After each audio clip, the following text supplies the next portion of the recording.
So we're talking about 5.7 now. We're into 5.7. These are the two identities that you're expected to know. And we have to use those to prove that this side is the same as this side. So we're going to apply these identities to try to make the sides equal. And that's how you write the proof. And I'm going to go ahead here. Actually, before I show you what's next, x squared minus 25, let's say, for example, x plus 5, x minus 5. This just looks more complicated, but they're talking about cosine squared. So this is called a difference of squares. So set that up, and then you can do some canceling. So I went ahead and factored it. So cosine plus sine x, cosine x plus sine x, cosine x minus sine x. And then we conveniently have this on the bottom. So then we can start canceling. And we're trying to get to this point. This is our end point, and we're trying to show that this side, whoops, this side is equal to this side. Okay, so I continued on, and I'm going to try to make this a little bit clearer. Man, that felt good. So we're just, now we just have cosine x minus sine x plus sine x is equal to cosine x. So here's our next step. And we proved it. This one's a little bit more difficult, but we have to prove that the left side is the same as the right side. So I would just try to whittle this down so it appears, so it's the same as this side.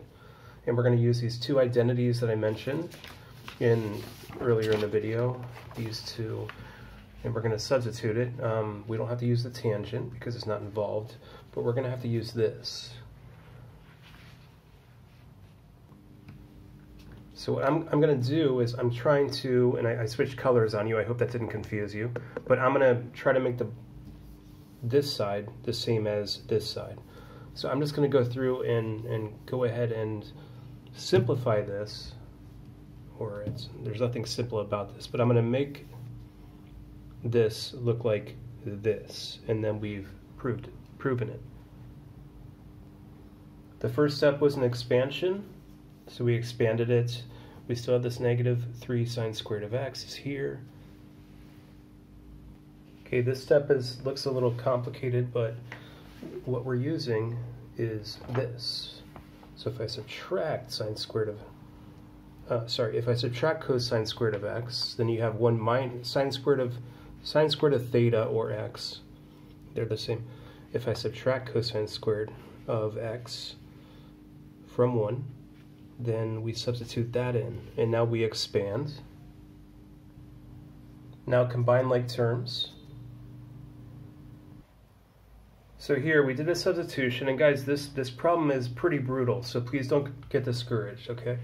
And now, so I substituted, I'm gonna go back, hang on, go back to the original value, the original identity I was showing you is, where would I put it? Oh, here it is. Okay, so this one,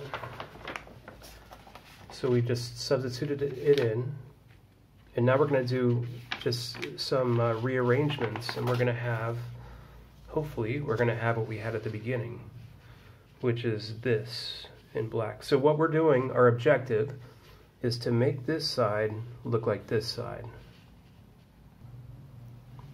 And we are finished. Wait, let's confirm.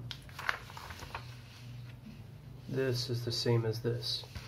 And I'm not going to lie, I didn't enjoy that problem. It was pretty tricky, but we made it. We completed it. So that's the end of the video. Thank you for watching.